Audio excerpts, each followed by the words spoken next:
All right, lesson 2.2 part B, change in linear and exponential functions.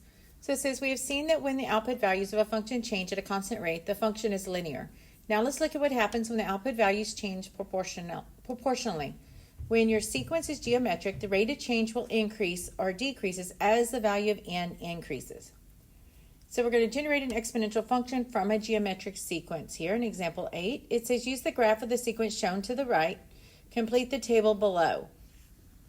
And so we already know it's going to be a geometric because that's what it told us up there above. And so we can kind of see here, we can figure out what our common ratio is. So we know that R is going to be, remember, it's the second term divided by the first term. And so reduce that and it's 1/2. So we are multiplying by 1/2 each time. So we can continue our table. Double check it, it works. 8 times 1/2 is 4 times 1/2 times 1/2. B says find the common ratio R and write an explicit rule A sub n. Well, we just found R, so R we know is 1/2. And so remember we know that the explicit formula is A sub n equals, and this is for the geometric, it's A sub k times R raised to the n minus k. So we're going to pick an A sub k value, and I'm just going to pick the first one here.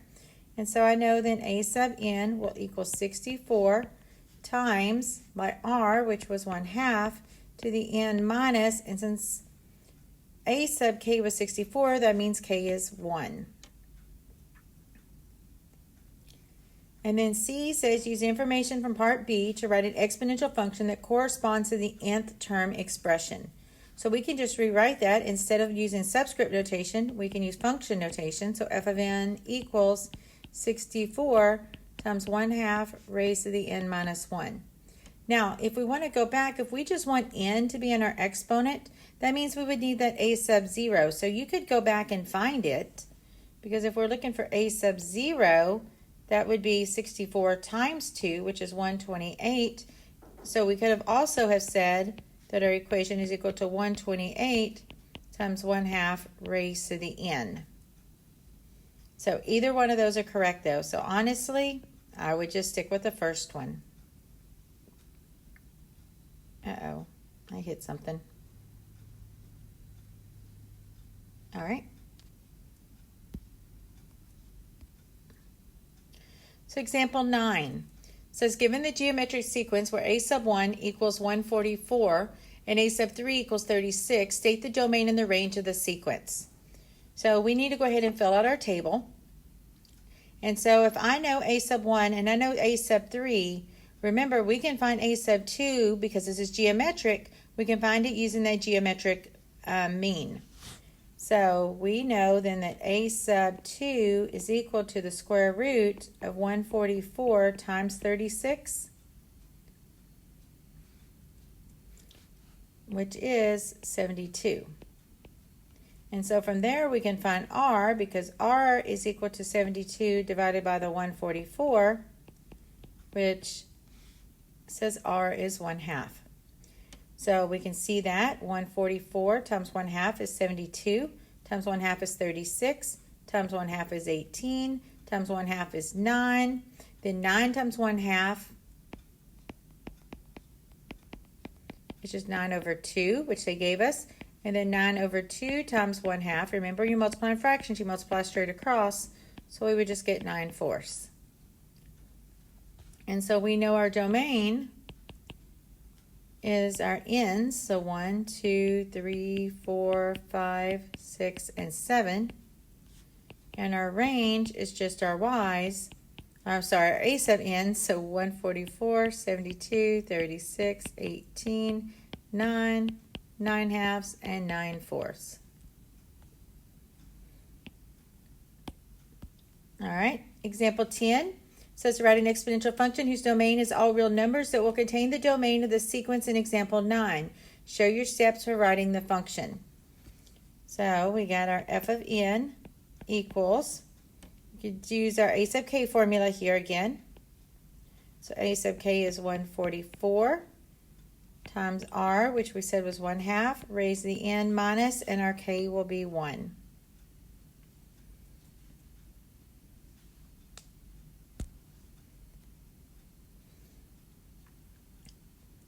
All right, the explicit formula for the nth term of the geometric sequence g sub n is equal to g sub 0 r to the n can be modeled by the exponential function f of x equals a times b to the x.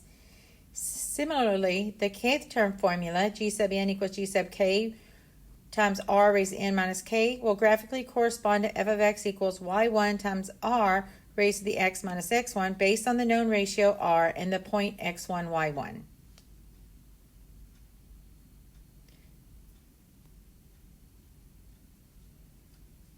So example 11, here says, given the sequence 3, 6, 12, 24, 48, 96, etc., find an explicit formula in both subscript notation and function notation. So we did one similar to this with the arithmetic, with function notation and subscript notation.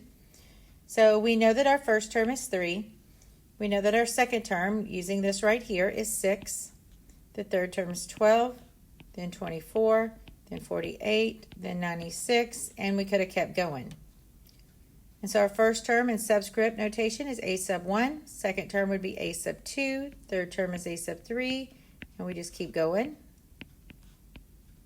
And that nth term then would be a sub n. And then function notation, our first term is f of 1, so our second term will be f of 2, then f of 3, and we keep going on that pattern. And our nth term will just be f of n.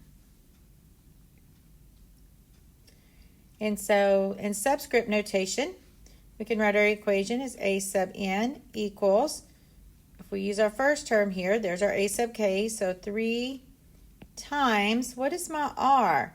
My r is going to be 2 raised to the n minus 1. And so function notation, we got f of n equals 3 times 2 to the n minus 1. Or because of what we're going to be doing a little bit here, we need to go ahead and start practicing moving it back to that general, what do they call it? The general one, just where it's g sub n equals g sub 0 to the r, I'm sorry, hold on, let me try that again. G sub n equals g sub 0 times r to the n. Okay, so that's where we need that 0 term. So if I back this up,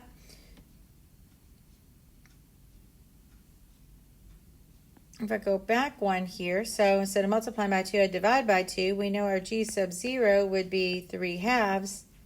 And so we would have f of n equals 3/2 times 2 raised to the n.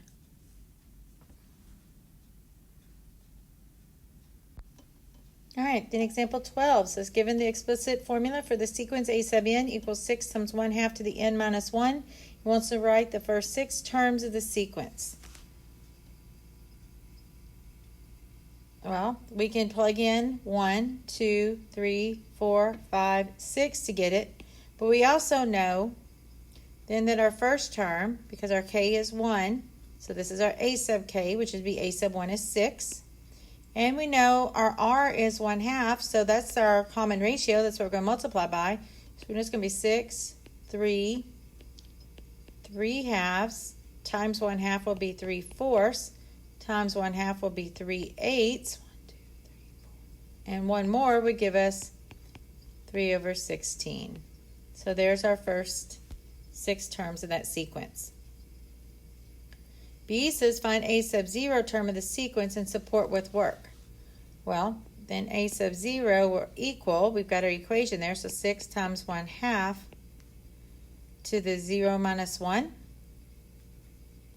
which would be 6 times 1/2 to the negative 1.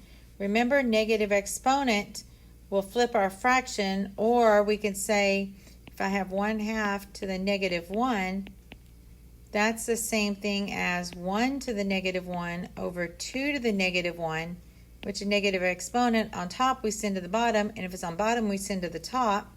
So it becomes 2 to the positive 1 over 1 to the positive 1, which is 2 over 1, which is 2. So this is the same thing as saying 6 times 2, which is 12. So our a sub 0 is equal to 12. And then C wants us to write the exponential form of the formula. So f of n equals, now we could use our a sub k formula, so we would have, well, that's what we got there, so it's 6 times 1/2 times n raised to the n minus 1. But we could also use that formula that had that g sub 0. And so we know that f of n will equal, our g sub 0 we said is 12 times 1/2, and it's just going to be raised to the n. So either one of those will work. All right, then example 13 says Tim released a helium-filled balloon that rose 200 feet in the first minute. In each succeeding minute, the balloon rises only 50% as far as it rose the previous minute. A says write a general formula, a sub n, that gives the number of feet risen during the nth minute of the balloon for time in the air. All right, well, we know it's going to go 200 feet in the first minute. So my a sub 1 is equal to 200. So I know then that a sub n will equal my a sub k times, what is my r? Well, it's going half as much as before, so 1/2 to the n minus, and my k is 1. So there's our explicit formula. And so our general formula, we could go backwards one more. So we would get a sub n equals, so instead of multiplying by 1/2, if we go backwards, we're going to multiply by 2. So our first term, our 0 term would be 400 times 1/2 raised to the n. And then we can, it says, use the formula from part A to find the height of the ball, the height the balloon reaches after 8 minutes. And so it rose 200 feet the first minute. We know it's going to rise 50% of that. So we could plug in 2 and we'll get 100. And then plug in 3 and we'll get 50. Plug in 4, we get 25. Then 12.5. So 6, we'll get 6.25.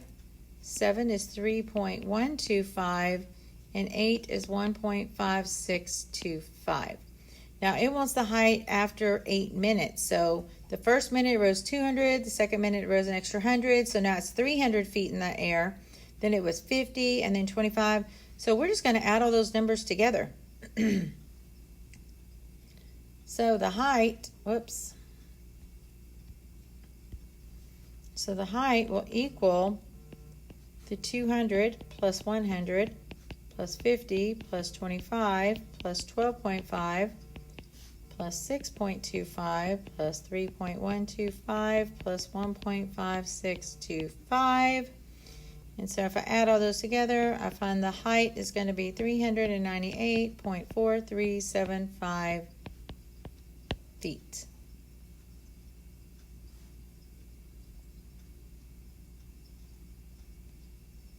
And then example 14 says Big Tech Electronics advertises a monthly payment plan for the purchase of the best-selling tablet. Buyers pay $50 at the end of the first month, $55 at the end of the second month, $60.50 at the end of the third month, and so on for 1 year. A says, what will payments be at the end of the 4th, 6th, and 10th months? Well, let's see. We need to come up with a formula. So we know that A sub 1 is going to be 50. We know A sub 2 is $55. A sub 3 is $60.50, and then so on. So we can use that to find our R. So R will equal 55 over 50. Or we could do 60.5 over 55. Either way, we get 1.1.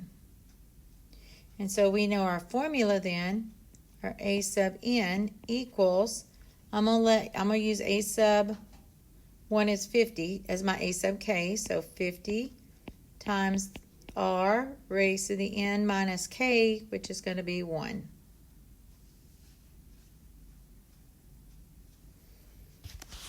So that means that a sub 4, now granted, I already knew a sub 3, so and I knew r, so I could just multiply $60.50 by 1.1.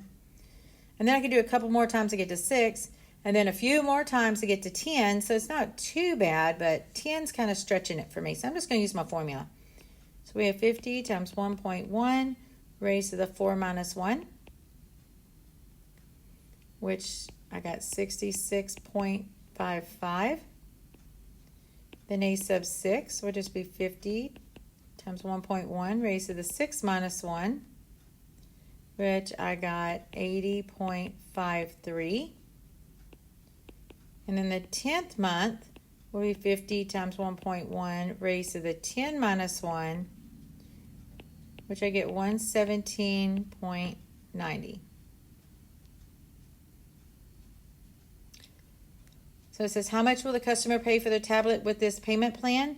So we're just going to add up all the months. So let's see, we had 50 plus 55 plus 60.5 plus the 4th month was 66.55 plus, now we didn't find the 5th month, but it's going to be that 66.55 times 1.1. Plus we know our 6th month was 80.53. Now it's going to get a little yucky here because we don't know 7. So that's 80.53 times 1.1. 8th month, we don't know it either, but it's the previous month times 1.1 again, so I'll put squared. The 9th month, same thing. So 80.53 times one more 1.1 from the previous month, so it'd be cubed. Now I do know the 10th month, but again, I don't know the 11th month, so it's going to be the 117.90 times 1.1. And then the 12th month I don't know, so 117.90 times 1.1 squared, because it's the previous month times 1.1. And so we could add all those together. In doing that, I got $1,069.21.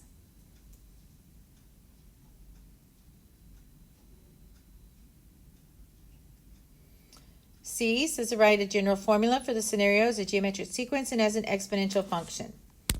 All right, well, we already wrote up above there, we wrote our geometric sequence, so we knew that it was a sub n equals 50 times 1.1 raised to the n minus 1.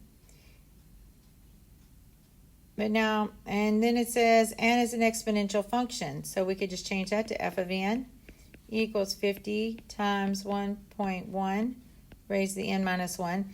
But it also says the general formula, so we need to back that up. So what would my g sub 0 or my a sub 0 be?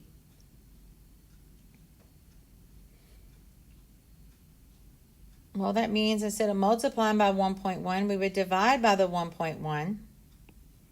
So a sub 0 would end up being 45.45. And so we could say that this is a sub n equals 45.45 times 1.1 raised to the n. And then the same thing here. So f of n would equal 45.45 times 1.1 to the n. And then D says, what does the ratio represent in the context to the scenario? So we're multiplying it by 1.1. Remember, 100% is like, as a decimal is 1. Okay, as a number is just 1.